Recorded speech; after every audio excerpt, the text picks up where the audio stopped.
Meron Chito Balagani Meron Han Sudong Jausilare Meron Chita Chitanya Bondo Ini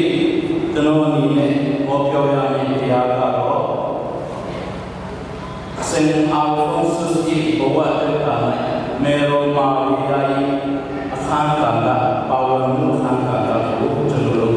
Ausu Jaya Matibar Jahan ka Sen Jahan ka Sen Alphonse Emdan Mana Jile Edri Dadama Roye Jahan ka Bapiro Atu Pinten Sakye Jamu Jalur Hau Jesu de Sema Goromnya Sakamen Dune Ami Mero Maria Emdan Ma Chicken Bi Tarachi Ve Jahan ka Bapiro Yellow yellow Madan Hava Raja Jaluru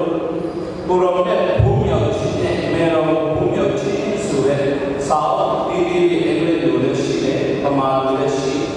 Urome Pure Chima Mero Takave Upomio Pumio Mayo Suro Sao Tokare Jaluru Amalure Shi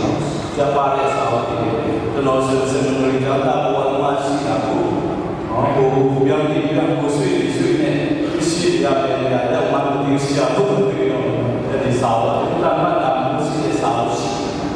Kurangnya punya mereka, punya mereka sudah sawah ini masih arus jihad sawah kita. Di sini arus Maria di Gregory sudah berbuah. Kuna berbuah jadi alun cimaro mitane kuro mero maria chito handa adendo karena mana tensial obide suratulu di tafiba disurat jasa anjina sede kane sesima mero jinon ro kitale jasa I am the mark of fear miata Cide Mikhe Subro Senat Jasa Jalur Pria Mikhe Raya Pria Arniku Baicamino Sesane Suram Shiva Hunitu Sobero Maria Nyata Chichimika Duye Chiha Joda Yang Koja Ahmad Ajumale Pita Pia Pais Mero Maria Pide Surabudi Surabidan Sana Mero jinon miro kepala jalur pria. Mero Maria kaya cido api. Tuye akan termasih jimare kita dia paisi rumah itu. Kaya kini mero pie surade jalur jansa mati kami. Kalau permat som akan jadi akan setting jalur Kaya Cide Loha Mine Isate Lupa Chiang Do Gitare Kaya Chichimika Kaya Cide Oreha Minisate Oku Mini Pawan Masih Luri Chiang Sure Chichimika Ane Adike Persujaha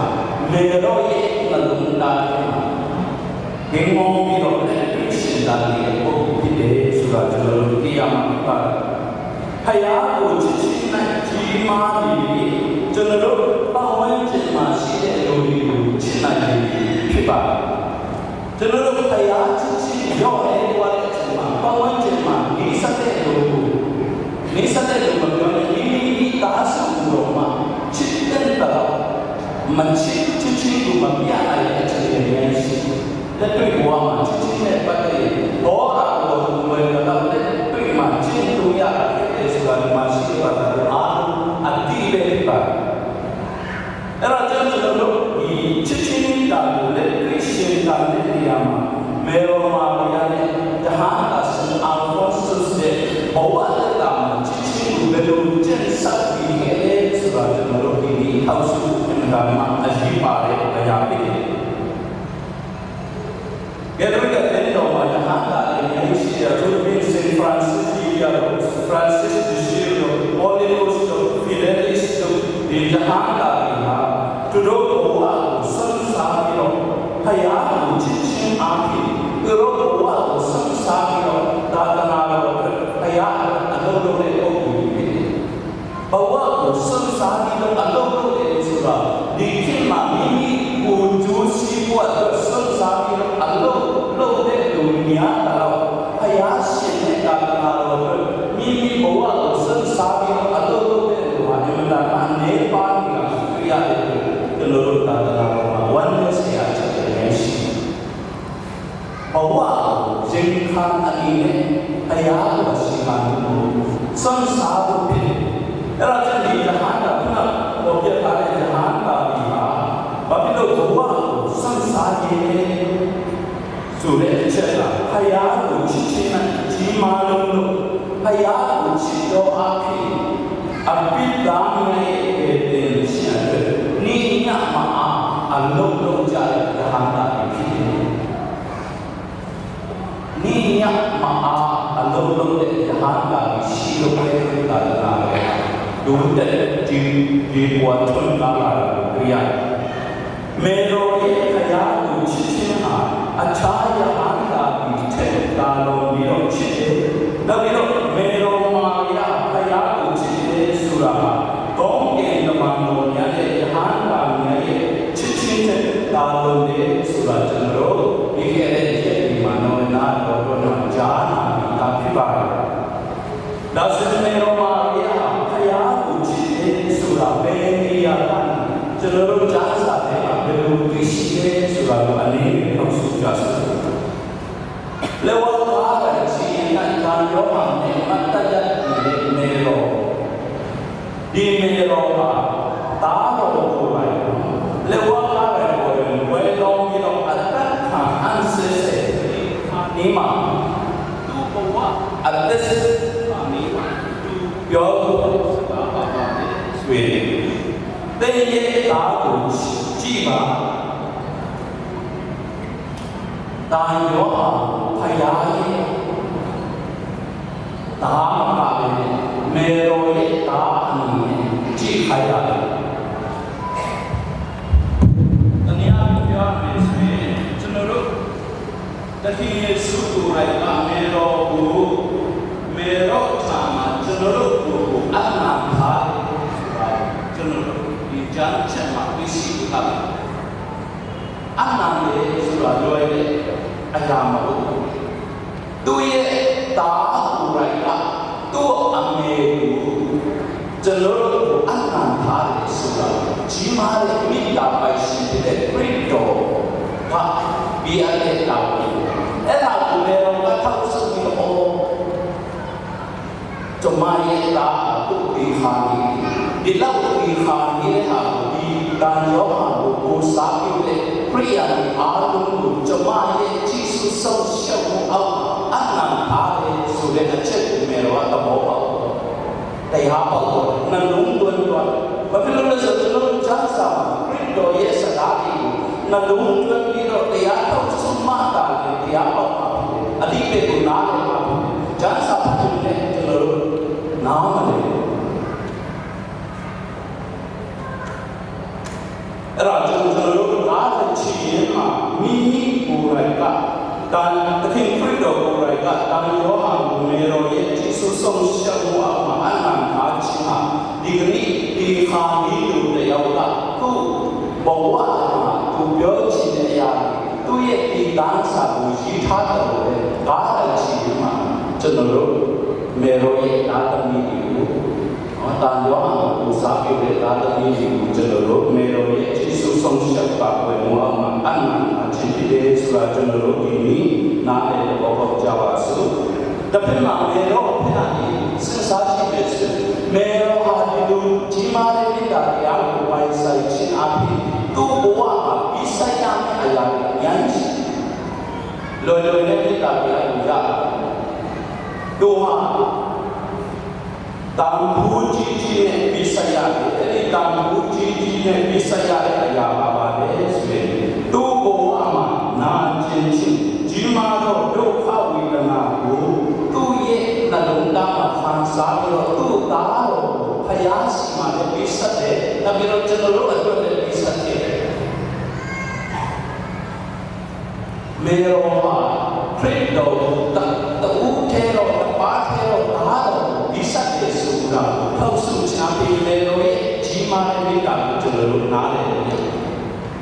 ဒါကျွန်တော်တို့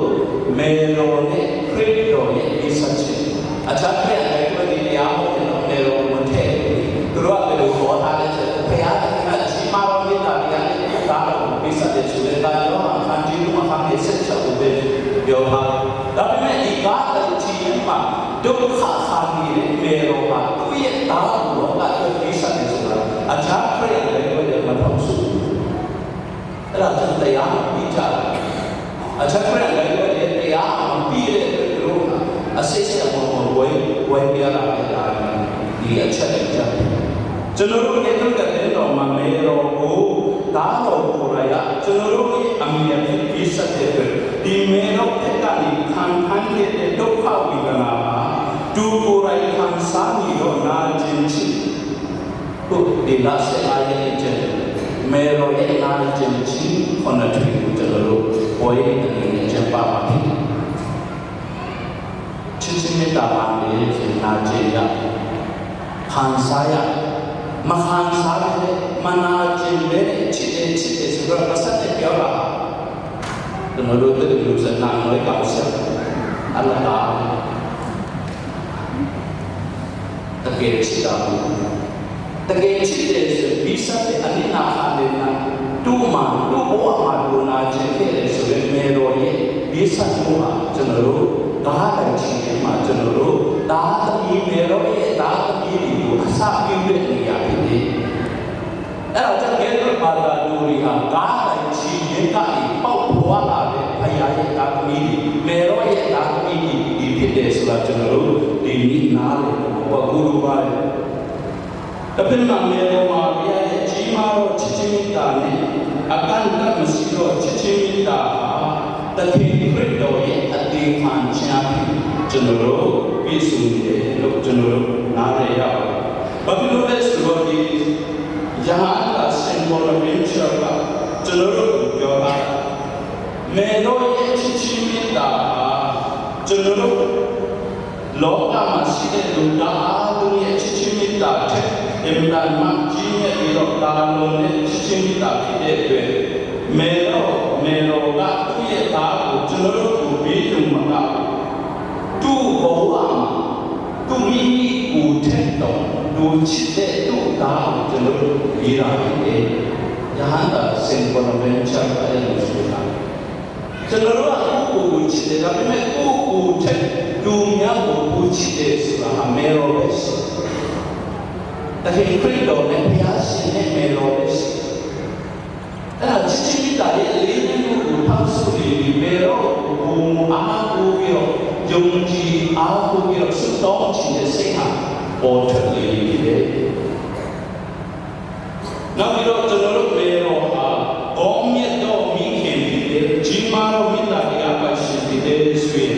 ကျွန်တော်တို့မိမိရဲ့အမြဲတည်းကိုအားကိုးတယ်လို့ပဲမေတော်ကိုအားကိုးမိခင်တပွဲအားကိုးအမိမေတော်လို့ကျွန်တော်တို့ပြောအမိမေတော်ဆိုတာမိခင်စိတ်ရှိတဲ့မေတော်ကိုပြောအမိမေတော်ရဲ့ကြီးမားတဲ့မေတ္တာဟာကျွန်တော်တို့ပေါ်မှာတယောက်ချင်းအဖြစ်ဒီမနာမကြီးမားတဲ့မေတ္တာတရားကျွန်တော်တို့ရဲ့လိုအပ်ချက်တွေကိုချက်ချင်းသိမိခင်မိသားရဲ့ပုံကိုယ်မိခင်ပေါ်နေတာဒါသမီးရဲ့လိုအပ်ချက်တွေကိုဒါသမီးတွေဘုံဘုံမတော်ခင်ကြရအကျိုးတွေပြီးထားတယ်ပဲမေတော်ဟာလည်းကျွန်တော်တို့ရဲ့လိုအပ်ချက်တွေကိုမတော်ခင်ကြရတဲ့ဒါပေမဲ့တော်မှုတော့မုံဘုံမတော်ရဲ့မိဘပဲမိဘကဒါသမီးကိုမုံဘုံမပြီးမုံဘုံတော့တော်ရတယ်ဒါပေမဲ့မတော်ခင်မှာဘာလို့လဲဆိုတာကိုပြီးတဲ့ပုဂ္ဂိုလ်အဖေဘုံအမေအဲ့ဒါကြောင့်မေတော်ကကျွန်တော်တို့ရဲ့လိုအပ်ချက်အရင်ပြီးတယ်မေတော်ကို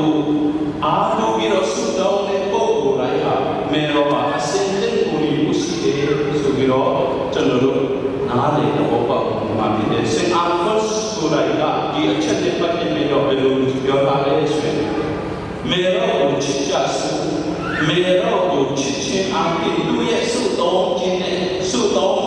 ကြားဝင်ပြီးချစ်အမှုရှာကြစုချစ်တယ်ဆိုတာကျွန်တော်တို့ချစ်တော်အပြင်အား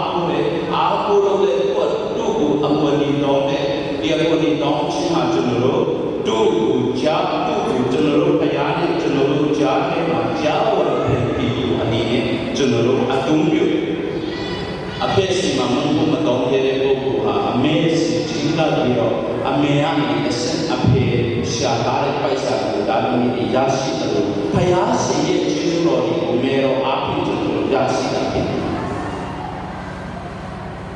အဲ့တော့ကျွန်တော်ဒီဇာတ်ကစမဖုန်စုကဘယ်သူမှစုအင်တန်မတော်မြတ်ပြီးတော့လာပါတဲ့အမေတော်ရဲ့အပေါ်ဒီတော်ခံတဲ့ပုဂ္ဂိုလ်ဟာတခင်ယေရှုစီကနေတခင်ယေရှုစီတော်တဲ့လမ်းကနေဘယ်တော့မှမကွေးပြလမ်းမလွယ်ဘူးလမ်းမှာတခင်ယေရှုစီရောက်ချင်တယ်ဆိုမေတော့ကိုအရင်စုတော်ပါမေတော့စီအနေနဲ့စစ်တော်တဲ့ပုဂ္ဂိုလ်တခင်ယေရှုစီကိုလမ်းမှာဆက်အကြောင်းရှိဘူးလို့ဂျဟန်ဒါဆာဖတ်ဆာပြောတယ်နောက်ပြီးတော့ဘယ်သူမှစုမေတော့ရဲ့မိခင်စိတ်နဲ့ပူနီတတ်ခြင်းကိုတောင်းခံတဲ့ပုဂ္ဂိုလ်ဟာဘယ်တော့မှမပြောက်ဆုံးဘူးပျောက်ဆုံးတဲ့ဝိညာဉ်လေးဆိုတာနေတော်ကိုအားမကိုတဲ့ပုဂ္ဂိုလ်ကျွန်တော်ချင်းလို့ဆိုခမန်ထ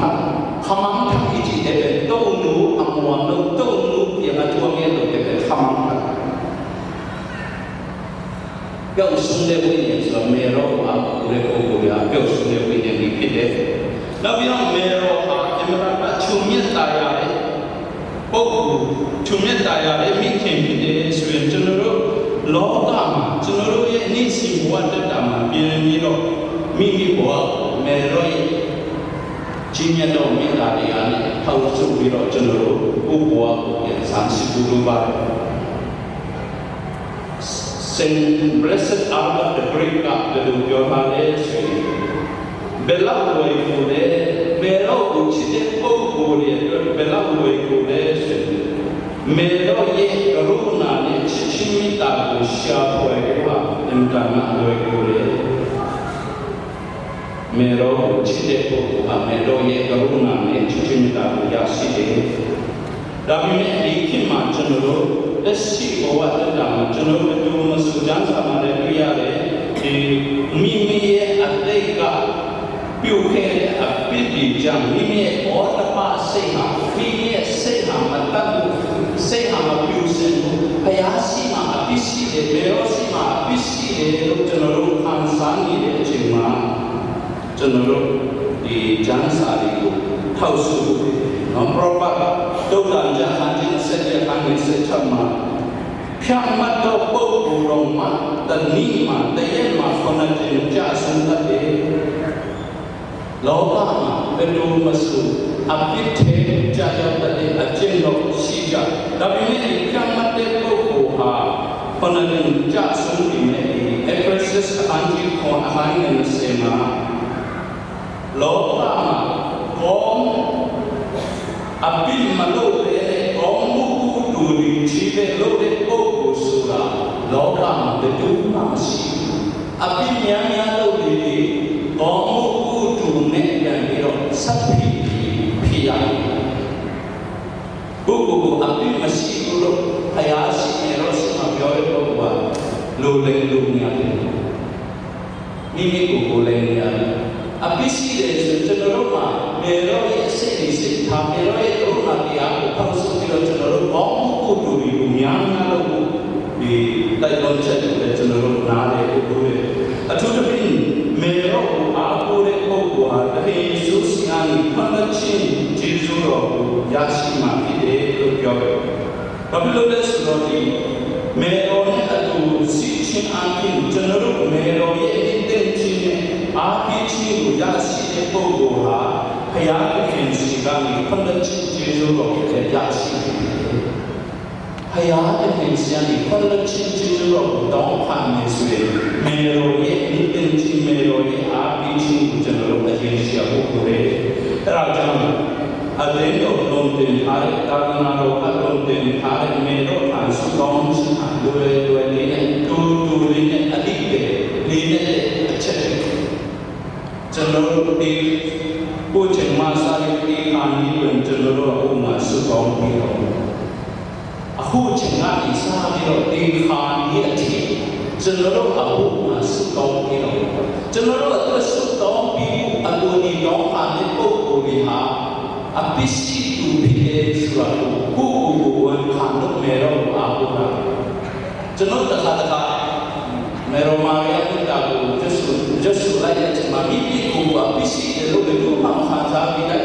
ada kita suruh ada justru apisi itu kan sapi itu merau hari sudah kita justru jenut merau yang kita cipta yasi kami pada cipta oleh yasi Asia itu ajar yang sih sudah macam tu ini adik berlin ini kita baca. Ada di sini cuma orang Jesus sudah di jenama Yesus ni memang berdoa sudah kita tu ini adik berlin naya ini demi aku cenderung berdoa aku bima kali Yesus boleh aku biro strong tapi ada sen apun susah cenderung berdoa ini Dikirnya Isa itu cenderung merau Maria Poma disasi jasu belum disasi ande cenderungnya cite mikir cenderung anama jadilo hayat ini sima cenderung ada amahan ibu nidel cene isi ibu cenderung di kami ini cemati cenderung buni merau sih Jahan ada ilmuji aku tercine kurangnya buye merah boleh pada kamu. Cenderung terkadang biasa keluarga misalnya deh kurangnya beda hati ini yang luar rumah merah sih tadi kamu rumahnya sudah merah sih sudah beda yang luar jadi nyai. Jahan ada ilmu kurangnya deh punya merah boleh punya. Benar orangnya merah, belum ada tak ambil di surau cenderung jangan dari asumsi ini ada cenderung dia. Acuan merah, taruh Yesus ni thanya khasa jumpa, tapi Kristo ini khana buah merah ini berita orang lain dua minggu juga taruh kita merah ni taruh cenderung merah keraji regional boleh calon dia misalnya nawain bom ni sudah dia besar dengan cenderung hasil biro tahu suku aceh terkubar lama ada mulai ambil lencana esine cenderung pria ini ambil lencana esina di lencana apa lencana apit dari lencana merah Maria apit dari khidmat ini, apik dari itu yang mencet masih ada atin masuk ini. Janganlah semua orang mencet tak perlu berada di sini. Jenuh apik ini, tapi Kristo sima dua bilo sudah sima, tapi Yesus lemah kaya doma. Mereka sima Hallelujah, dom suci merau tanah cine piwale tanah cine api sine merau cenderung ye api di gubal om payas musuh dom di mati cenderung mau betul tapi Yesus mau betul ini tapi merau ada mau betul dalam mau betul all thing itu mikir merau ye sisi di kanci nade bici weekend seda api wasiti cenderung api lagi yang merau lagi terima ini cenderung aku yang akibat merau Maria cenderung gong ne ayari payari gong ne ayari gong ne resamani gong jibi mai talu merau ale cenderung ye jumji aku ye jumji siksa motor kumju siapa merau sidok cenderung kumju ya pemalu bata pembo ceng sidok ini tadi juga terjadi tadi nama confidence sih cenderung merau aku itu saya ada dulu confidence tapi confidence itu merau tadi merau mau mengenai Raja cenderung merone om merone itu mimi buat siapa ni buat kehendak နေနေတာကဲတဲ့ချင်းလမ်းရှိလို့ဝါနေတာမေရောမပါဘဲနဲ့ကိုကျိုးစားအားလို့ပြီးတော့ကဲတဲ့ချင်းရဖို့ဆိုတာဒီမှာခေးရဟန္တာကပြောပါဘာလို့လဲဆိုမေရောအကျွန်တော်တို့အားလုံးရဲ့မျိုးနဲ့ရပြီးတယ် Roret to Ritali so that general is government of Emma, Roret to Ritali, Mero Maria Ritali, Emma, Mero Apisi to Domini Kuya, refuge of Sinna Kuya, Apisi to Kuya, Mero which is the Oka, maybe Oka, a bit of Sikuru, who could tell the Oku, people on the night. Era general mero ye ka social move mero ka general ati kon chanda ya sikor no tu ye mero ye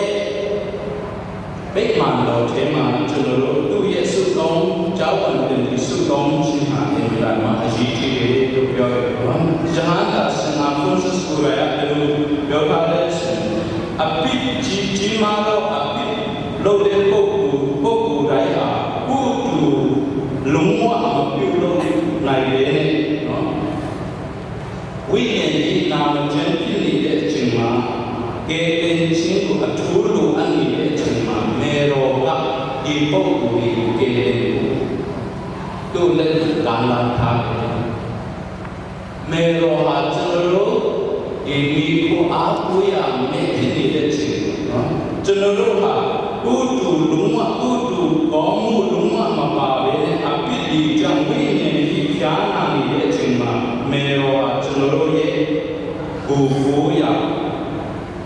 Arthaya mero kide, Babylonish law, mero abedul sundusi, Jausi abiro, tuye jawan yemi sudong shin dong ane koguligu, tahama semabibu, lalu nama tercinta kepada kerana mero sudah sudong koguha, mero lagi mabibu sudah musim, nian beri sudah menjasa koguligu, raja cenderung Seda jami abitami atau miawan atuya kolong yang mero kita sebab cenderung ini nade opa besar mero utara cium cinta sehat apa orang makin ubi aku cinta sehat miana makin mero aku nak berdoa entama cumnya daya ini yang kita cenderung uji juga ya si berkenan ya kenan doma asal ni pada cenderung pension ameta doni le ko bide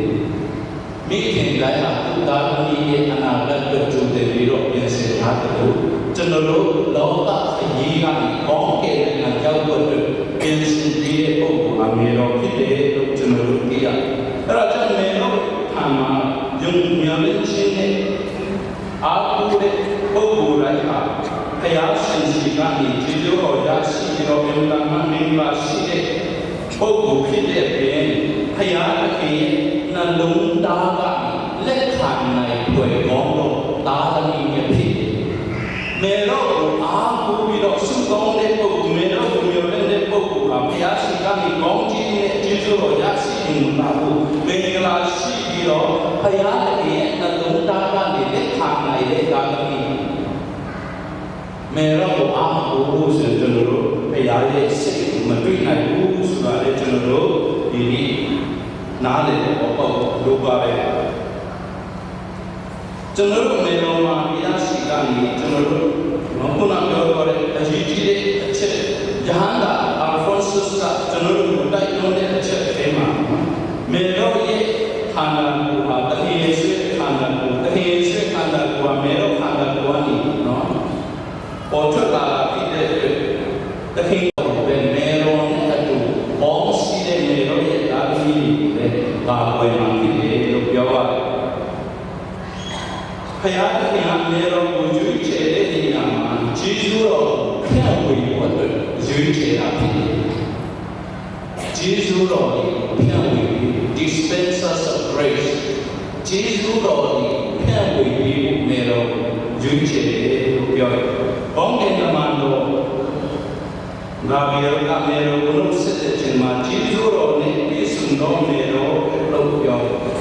jizuro om ni bisundong mero lupa jizuro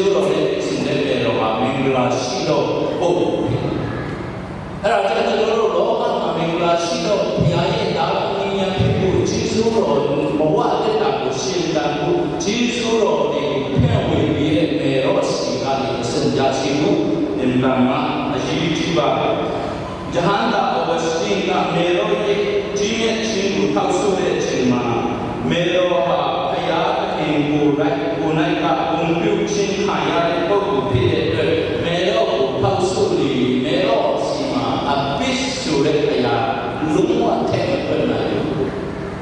။ဒါကြောင့်မေတော်ဟာဘုရားသခင်ကိုယ်တိုင်ဘုံပြုတဲ့ပုဂ္ဂိုလ်ဟာအပိမရှိဘူးဆိုကျွန်တော်တို့အပိဓာတ်ရဟာအပိမရှိတဲ့ပုဂ္ဂိုလ်ကိုအားကိုးရမှာ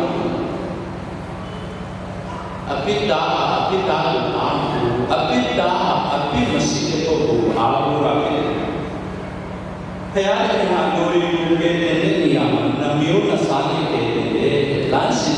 နဲ့တွေ့နဲ့ကယ်တင်တယ်လို့ပြောတယ်။ပထမလမ်းစဉ်မှာလူတွေကိုမကြဆုံးအောင်ကာကွယ်ခြင်းဒုတိယလမ်းစဉ်မှာကြဆုံးပြီးသားလူကိုပြန်လည်ကယ်ထုတ်ခြင်းဇီဝတဲ့ပုဂ္ဂိုလ်ကိုဇီဝတတ်တဲ့ပုဂ္ဂိုလ်ကလည်းကယ်လို့ရတယ်ဇီဝတဲ့ပုဂ္ဂိုလ်ကိုဇီမကုတတ်တဲ့ဘဝတော့ကယ်လို့ရှိရင်နေရောက်စားလို့ဇီထဲမှာနေမှာအဲ့ဒါကြောင့်ဘုရားကြီးချေထားတဲ့ကေရောမှာအပိလုံးဝမပါအောင်သူရွေးချယ်ထားတဲ့အပိရှိတဲ့လူတွေကိုကယ်ချွတ်ဖို့အတွက်သူ့အခမ်းကဏ္ဍကိုဘုရားတရားနေရာချထားပြီးသားအဲ့ဒါကျွန်တော်တို့တခြားခရိယာတွေနားမလည်ဘူးအားရှိတချို့လည်းမေရောဒါရှိတော့မေရောကျနားမလည်ဘူးမေရောကိုယူကြည့်ဖို့ဆိုတာဒီမေရောရဲ့ကြီးမားတော့မိစ္ဆာတရားမကဘူးဘုရားသခင်ကိုယ်တိုင်ကဘုံပြုထားတဲ့အချက်သဘောမပေါက်တာပဲနမတာနာမည်ကြီးတဲ့ကာဒီနယ်ကိုစတန်ကိုအချက်နဲ့ပတ်သက်ပြီးတော့ဘယ်လိုပြောထားလဲတချို့လူတွေဟာသခင်ခရစ်တော်ကိုကယ်ချွတ်သူနော်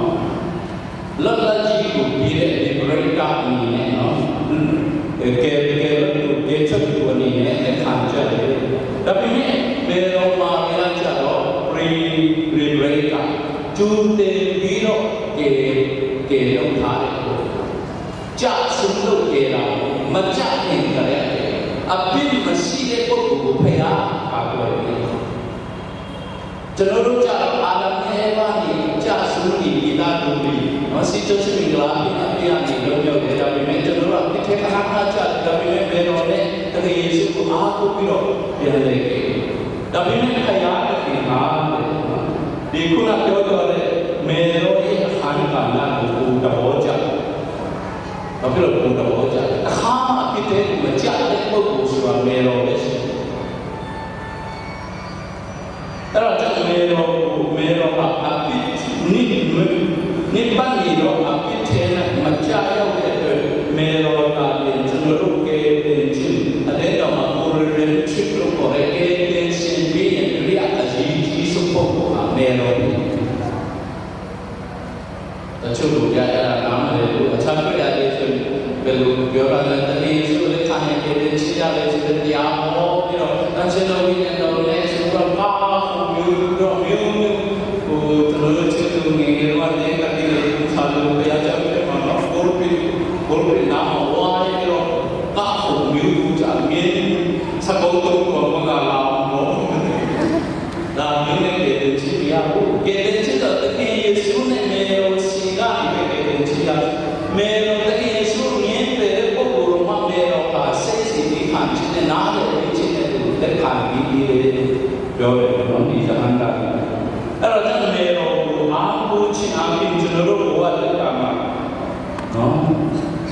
မြောင်နေရှင်ရဲ့စိတ်အကြနေတဲ့ပုဂ္ဂိုလ်တွေတော့မှကဲတင်ချင်းရအောင်နော်ပြည့်စည်နေတဲ့လူဘဝကာကွယ်ပြီးနေတဲ့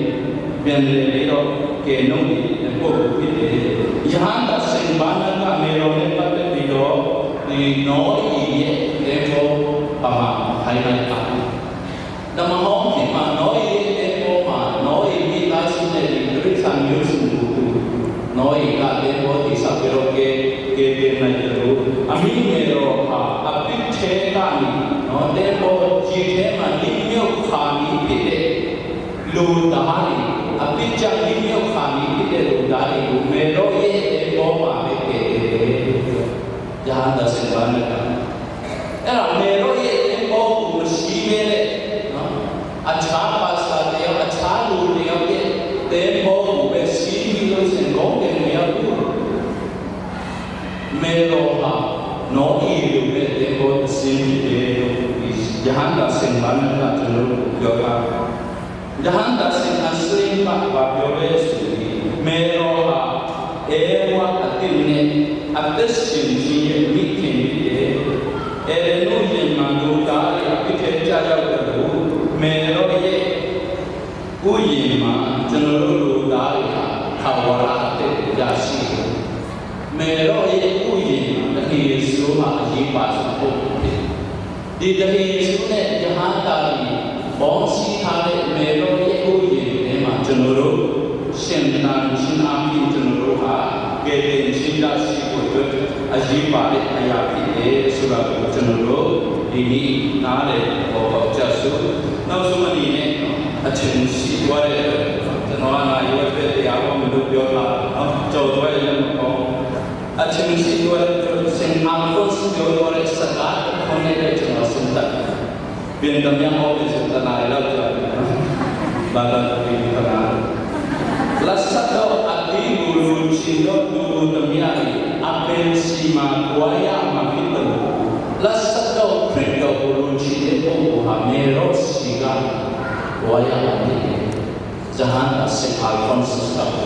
Cenderung lasade Kristo surah Kristo ikhanda. Mero aku ya dani setelah ikhanda buah Kristo boma adi khandima adi makan ni lima kurang biasa bentuk ini cenderung jangan di misalnya yang kurang biasa lasade Kristo di Kristo pada saya itu cenderung mero aku bilang sudong yang ini Babylon Shua, Meros, Bedu Masu Mero, whom young Christian de Boa, the king Credo, Aman the Christian Mapi. Jesus Kamudi, Domo Amano, Jesus never adore Tâu bay su imu nộp lệ tâu mu masa tâu mu tiang bay masa na tâu bay su tiang itu hidup di Cina bisa doa Alphonse sin aye atau hidup kami